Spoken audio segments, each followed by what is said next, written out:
এটা জনগণ সবাই, কার দোষ দিব? ওই বেটারও তো সংসার আছে, ওই বেটা তো বেচা খায়।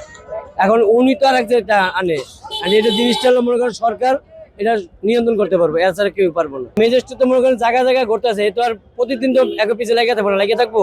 যে জায়গাতে খাদ্যমূল্য আইতেছে ওই জায়গায় ধরতে হইব, সিন্ডিকেট ধরতে হইব। সিন্ডিকেট না যদি আমি বাজারে পিছিয়ে ম্যাজিস্ট্রেট ধরে, আর এত সংসার আছে আর আমার তো নিয়ে খাইতে হইব। আর জেনে নিতাম 1 কেজি, আর নিতে পারবো হাফ কেজি, আরো যদি বারো জায়গা আছে হাফ কেজি আমি আরো সে নিতে হইব।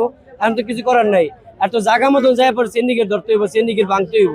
এছাড়া ম্যাজিস্ট্রেট যতই গ্রুপ ওই জায়গা মতো না গেলে ম্যাজিস্ট্রেট কিছু করতে পারবো না। এটা রোজার আগে আসছিল 100 110, এখন বিক্রি করতে আসছে 120।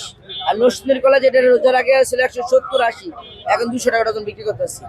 একটু হালকা অল্প বাড়তি আর কি, বাজার তেমন বাড়ে নাই।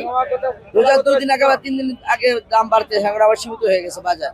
এখন বাজার আগের মধ্যে আছে। আপনারাই করছেন না, যেখান থেকে কেনেন তারাই করছেন? না ভাই, আমরা ওই জায়গাতে দাম বেশি কিনে আনি, আমরা সীমিত লাভে মাল বিক্রি করি। ডজনে 10 টাকা, হাইস্ট হলে 15 টাকা, এর বেশি বিক্রি লাভ করতে পারি না।